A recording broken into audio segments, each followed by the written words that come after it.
Bonjour à tous. Véronique et moi-même vous remercions, les 4 sociétés savantes, et puis en particulier le CFGI, de nous avoir invités aujourd'hui pour la Sainte-Barbe et présenter un projet dont vous avez peut-être ou sans doute déjà entendu parler, le canal Seine-Nord-Europe. Alors de mon côté, je ne ferai pas une présentation scientifique. Je vais surtout donc vous présenter ce canal, l'organisation qui a été mise en place pour le réaliser, et puis enfin vous donner un point d'avancement. Et puis dans un deuxième temps, Véronique vous présentera les sujets géologiques liés à la réalisation de ce canal. Alors une première diapositive relativement simple, mais qui vous explique de manière très visuelle l'intérêt de ce canal Seine-Nord-Europe. Sur la carte européenne, vous avez en bleu foncé le réseau à grand gabarit sur lequel navigue la flotte moderne à grand gabarit. Et puis en bleu plus clair, le réseau qui avait été développé donc au siècle précédent, peut-être même avant, puisqu'il était normalisé par Freycinet. Et donc on a l'habitude de dire qu'en France, on a des autoroutes qui sont principalement les fleuves français, reliés par des chemins de terre, et en particulier le bassin de la Seine n'est relié au reste de l'Europe que par le canal du Nord. Le canal du Nord, qui est un canal qui a été construit et inauguré dans les années 60, en 65 exactement, et qui ne correspond plus aujourd'hui aux standards modernes de la navigation.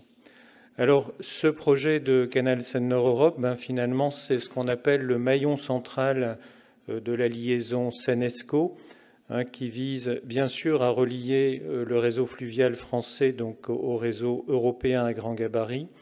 Bon, c'est également pour développer le transport fluvial, un mode de transport avec des avantages écologiques, notamment en termes d'émissions de gaz à effet de serre. Et puis, c'est aussi un mode de transport dont les coûts de transport sont modestes. Et donc, ça vise à renforcer la compétitivité des entreprises qui sont installées sur le territoire et, de facto, de renforcer l'attractivité des territoires pour les entreprises qui voudraient s'y installer. Et enfin, le canal Seine-Nord-Europe ouvre des opportunités pour la connexion des grands ports maritimes en élargissant leur hinterland. Alors vous avez sur cette diapositive une illustration de ce que j'appelle la flotte moderne à grand gabarit. Sur le haut de la diapositive, donc c'est plutôt les bateaux qui naviguent actuellement sur le canal du Nord. Donc c'est l'image de l'homme de Picardie, c'est-à-dire la péniche Freycinet, ou les 2 péniches Freycinet les unes derrière les autres, qui sont limitées à 750 tonnes de port en lourd, alors que les bateaux qui naviguent sur le réseau européen sont des bateaux type automoteur Rénan, qui peuvent déplacer jusqu'à 3000 tonnes de marchandises. Et donc cette massification a complètement un intérêt économique. Alors le canal Seine-Nord-Europe est développé au sein de la liaison Seine-Escaut. Cette liaison Seine-Escaut est développée par un GEIE, associant 4 partenaires, Voies navigables de France, nos partenaires flamands et wallons, ainsi que la Société du canal Seine-Nord-Europe. Et donc ce canal qui va de Compiègne à Aubanchel-au-Bac, à proximité de Cambrai, est un canal de 107 km, traversant 4 départements. Alors ce canal est aujourd'hui financé par une convention de financement qui a été signée en 2019 et qui est développée sous la maîtrise d'ouvrage d'une société régionale, donc la Société du canal Seine-Nord-Europe, qui a été créée en 2017 sous la forme d'un établissement public industriel et commercial de l'État, puis transformé en avril 2020 en établissement public local, dans lequel les collectivités territoriales, régions et 4 départements concernés, ont la majorité.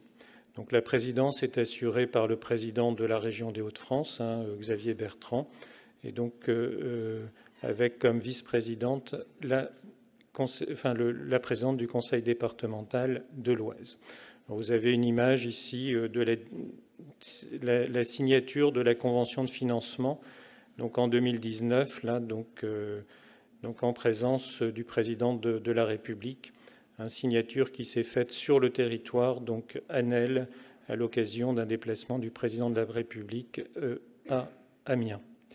Alors, le projet en tant que tel, donc, de quoi s'agit-il? Donc, c'est un projet de canal à grand gabarit qui relie l'Oise à Compiègne jusqu'au canal Dunkerque-Escaut à Auban-Chalaubac. Donc, c'est un projet qui comporte donc principalement 6 écluses de grande hauteur de chute. J'y reviendrai par la suite. Et donc, qui est en particulier donc alimenté pendant période estivale par un bassin réservoir, donc situé à proximité de Péronne. Je ne sais pas si je peux le montrer, je risque de me tromper, donc peut-être voilà ici. Pardon, excusez-moi, j'ai perdu le micro.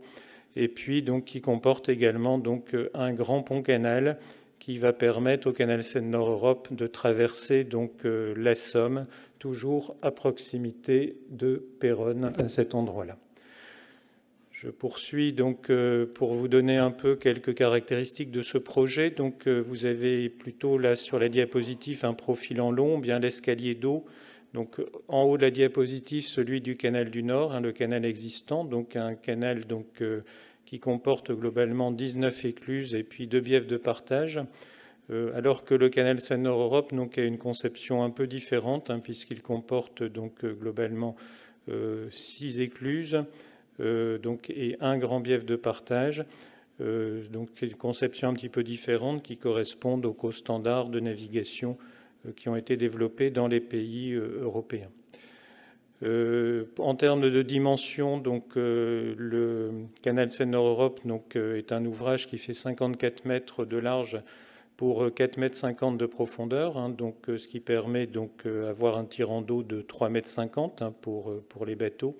Et donc comporte des écluses qui font 195 mètres de long sur 12,50 m de large, qui permettent à des bateaux de 180 mètres, donc des convois poussés de 180 mètres, de pouvoir naviguer, mais qui permettent également donc à l'association de plusieurs bateaux à grand gabarit, et ce pour assurer donc la capacité de la liaison. Donc quelques images de ce canal. Donc vous avez donc notamment sur ce canal donc à la fois des ouvrages de franchissement, ce qu'on appelle des berges lagunées, ce sont des berges qui permettent effectivement après le développement de la faune piscicole et puis avicole, et puis enfin donc des remontées d'eau pour la grande faune. Ici une écluse, celle de Noyon, donc à proximité de la ville de Noyon, une écluse de à peu près 21 mètres de hauteur de chute, qui comporte sur le côté ce qu'on appelle des bassins d'épargne qui permettent de récupérer l'eau lors de la vidange du sas de l'écluse. Enfin, donc quelques ouvrages de franchissement, donc par exemple 2 ponts autoroutiers, un pont au-dessus de l'autoroute A29, un pont canal et une tranchée couverte donc au-dessus de l'autoroute A26. Alors où en sommes-nous pour la réalisation de ce projet? Donc le projet est essentiellement réalisé en 2 phases. Une première phase qui est en cours de travaux, je vous montrerai quelques images, et une deuxième phase pour laquelle donc, nous sommes en train de préparer l'enquête publique pour obtenir l'autorisation environnementale préalable à la réalisation des travaux. Alors la première phase donc, qui est située sur une vingtaine de kilomètres au sud du projet, entre Compiègne et puis Passel, à proximité de Noyon. Le maître d'œuvre a été désigné en 2017. Nous avons obtenu l'autorisation environnementale en 2021 et les premiers travaux ont été engagés en mai 2021. Et depuis, donc, nous sommes en train de réaliser des travaux préparatoires. Nous avons récemment attribué le marché de construction de la première écluse située à Montmac. La deuxième phase, donc, qui représente l'essentiel, à peu près 80 km. Donc, les marchés de maîtrise d'œuvre ont été attribués en 2019. Les études d'avant-projet et de projet donc, ont été réalisées, sont en cours de finalisation pour les études de projet. Nous sommes en train de préparer l'autorisation environnementale de manière à pouvoir engager des travaux principaux en 2025 et une mise en service en 2030. Alors voilà quelques images pour le secteur numéro 1, quelques images de travaux. Les premiers travaux qui ont été engagés sont des travaux de réalisation de quais sur le canal existant, le canal latéral à l'Oise, qui doit permettre donc à l'approvisionnement du chantier, quai qui sera d'ailleurs, pour l'un d'entre eux, raccordé au réseau ferroviaire, de manière à pouvoir avoir appel aux deux modes de transport massifiés, le fluvial et le ferroviaire, pour l'approvisionnement du chantier. Autres travaux qui ont été réalisés cette fois à partir de l'été 2022, qui sont des travaux qu'on appellera préparatoires, mais qui commencent à être conséquents. Il s'agit principalement de modifier le cours de l'Oise. Donc vous avez l'Oise en bleu sur la partie droite de la diapositive. Je ne sais pas, gauche, pardon, la diapositive, l'Oise qui est située à cet endroit-là. Et donc nous avons besoin de dévier le cours de l'Oise pour pouvoir donc après avoir la place pour la construction du canal, d'une part, et puis d'autre part la construction de l'écluse. Et donc sur la droite de la diapositive, cette fois, vous avez à la fois l'ancienne Oise, qui est toujours actuellement donc connectée, et puis l'Oise modifiée, donc avec une eau plus claire, puisque à l'époque, c'était lié essentiellement à l'alimentation par la nappe. Donc des ouvrages en cours de construction. Ici, le premier pont qui permettra à une route départementale de franchir le canal Seine-Nord-Europe. Et puis donc ici donc un pont qui justement permet à la route départementale de franchir l'Oise modifiée. Donc naturellement donc les deux principaux marchés donc sont actuellement pour l'un donc va être attribué au mois de décembre. Il s'agit du marché de l'écluse de Montmac. Et pour l'autre, donc, on est en phase de consultation. Il s'agit du marché de construction du canal proprement dit, pour lequel on envisage donc une attribution au cours du deuxième semestre de l'année prochaine. Alors pour les secteurs 2 à 5, c'est-à-dire la deuxième phase du projet, donc naturellement il y a eu des opérations de terrain. Et donc ces opérations de terrain ont été donc notamment des sondages géotechniques, mais également des chantiers expérimentaux, puisqu'on a testé sur des bassins, d'une part, sur des bassins, donc des dispositifs d'étanchéité avec des limons, puis on a testé sur ce qu'on a appelé un démonstrateur, un modèle réduit d'une écluse, donc la réalisation d'un mur et d'un remblai traité au liant hydraulique qui participe à la structure d'ensemble de l'ouvrage. Donc, où en sommes-nous sur cette deuxième phase? Bon, je vous l'indiquais, donc les AVP ont été approuvés en 2021-2022. Les pros ont été remis et devraient être approuvés donc en début d'année 2024. Et puis, donc, on prévoit une enquête publique environnementale en février-mars 2024. On prépare des dossiers de consultation des entreprises pour la réalisation des premiers ouvrages. Et donc en particulier sont prévus comme dossier de consultation des entreprises pour des appels d'offres au premier semestre de l'année prochaine, la construction d'une écluse à Oisille-Verger, la réalisation d'une section de canal sur ce qu'on appelle le secteur 3, donc sur une quinzaine de kilomètres, la construction du bassin réservoir de l'Ouette, dont je vous parlais dans la présentation générale, et enfin donc la construction de l'écluse de Noyon, dont je vous ai montré donc une image. Voilà, donc je poursuis également par le pont-canal de la Somme, dont vous avez une image sur la diapositive, un pont-canal qui permet à franchir les étangs de la Somme, qui fait à peu près 1300 mètres de long. C'est un pont-canal qui sera construit en conception-réalisation. La procédure de dialogue compétitif a été lancée en fin d'année dernière. Et donc, on envisage de pouvoir attribuer ce contrat de conception-réalisation au cours de la fin de l'année 2024. Alors, nous récapitulons en fait le calendrier de réalisation de ces travaux.